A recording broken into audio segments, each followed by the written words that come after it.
Welcome to Ghost Tales by the Fireside. This episode is the account of a family who experienced a terrifying time in their dream cottage in the village of Stonnall near Walsall in the West Midlands.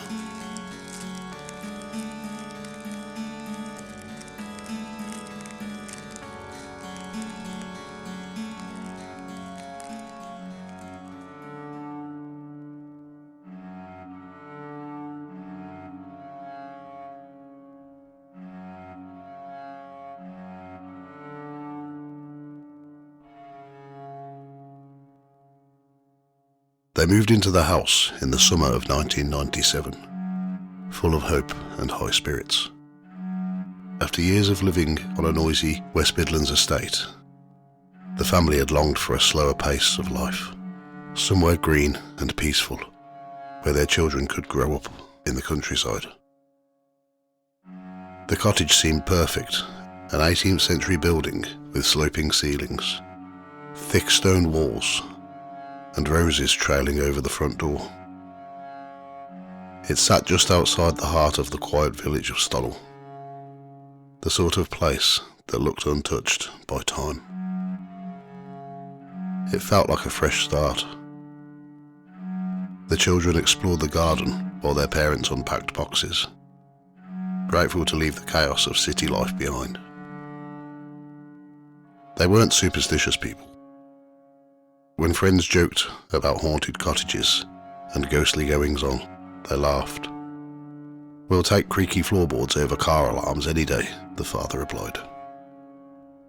But only 2 days after moving in, the strange occurrences began.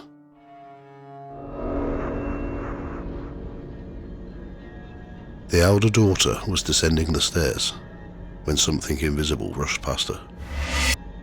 It didn't brush gently. It slammed into her shoulder with such force that she stumbled and had to grab the banister. She screamed and ran outside, convinced someone had been in the house. Her sister had been in the garden the whole time. That same evening, a freezing gust of air surged up the stairs. All the windows were locked. They dismissed it as odd, but not impossible. An old house settles in strange ways, after all. Drafts, shifting timber, nerves. But it kept happening. Then came the man in the night. The mother woke from a restless sleep and saw a figure standing at the edge of the bed.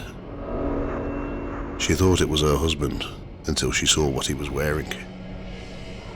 The clothes were dated, tattered, and wrong.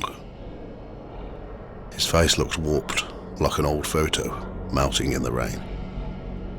And just as quickly as he appeared, he vanished. From that point on, things escalated. A foul stench, like something rotting, would suddenly fill the air and then vanish. Lights flickered, appliances failed, tempers flared. The atmosphere in the house grew thick and tense. The children began refusing to sleep in their own rooms. There was a sense that something was watching them. Not the kind of paranoia that fades in daylight. This stayed. This waited. Searching for answers, the mother began investigating the area's past. That's when she came across the story of the Welsh Harp. Once a thriving coaching inn, the Welsh Harp had been one of the most infamous buildings in Stonnall during the 18th and early 19th centuries. Located just a short walk from the cottage, it had welcomed travellers, tradesmen, smugglers, and highwaymen. The village sat along a key route for stagecoaches, and the roads around it were notorious for hold-ups and violence. It's said the Welsh Harp didn't just serve ale and food, it served as a refuge for criminals. Hidden tunnels are rumoured to have run beneath it, offering quick escape routes through the village. One of those tunnels, according to local law, led directly to the trapdoor under their cottage. Though the pub has long since closed, the building still stands. It's now divided into two private homes, Wordsley House and Marley House. On the surface they appear peaceful, charming even, but beneath them, something old remains. The mother dug deeper.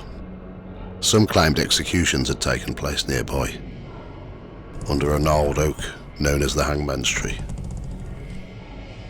Others whispered about a string of mysterious deaths. When she asked neighbours about their own home, they shifted uncomfortably. One admitted that no family had lasted more than a few years. One former occupant had died by suicide. Another vanished without explanation. And then came the night the pictures leapt from the wall. There was no earthquake, no impact, no wind. The hooks remained embedded in the plaster. The wires remained attached, but every single picture had been hurled across the room. The father, until then a firm skeptic, was shaken. The fear was no longer subtle. It had become violent. Over the next few weeks, the energy in the house became unbearable. The family began turning on each other. Trust eroded. Tensions turned into fights. It was as though something wanted them broken, like it fed on their discord. The mother began experiencing strange visions. She described vivid dreams that weren't hers. Memories, fragmented and foreign, seemed to slip into her mind. Violent thoughts, deep sorrow. She started to lose her grip. When the father worked late shifts, she and the children would huddle together in one bed. One night, the youngest daughter woke to find her mother standing motionless at the foot of the bed, eyes wide and glassy. She screamed. The trance broke, but the damage had been done. The family fled that very night. They left behind most of their belongings, furniture, keepsakes, even family photos. They never went back. It took years before they spoke of it aloud, and even then, only in fragments.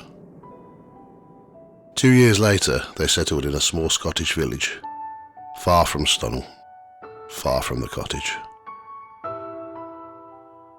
Today, the Welsh Harp stands silently on Main Street, reborn as Wordsley House and Marley House. No pub sign swings from its frame, and no trace of the old tunnels remain visible. The cottage too still stands, apparently calm, seemingly undisturbed. But the locals still whisper. They say the house hasn't forgotten.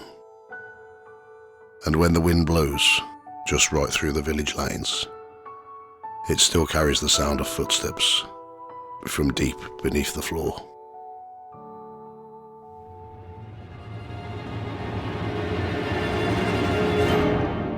Thank you for listening to Ghost Tales by the Fireside. If you enjoy this channel, please subscribe and give me a thumbs up. It's very appreciated. You can find more information about episodes on the website ghosttales.co.uk, and you can visit on Facebook at Ghost Tales Podcast and on Instagram at Ghost Tales Podcast. All music, research, writing, production and sound effects are all my own work.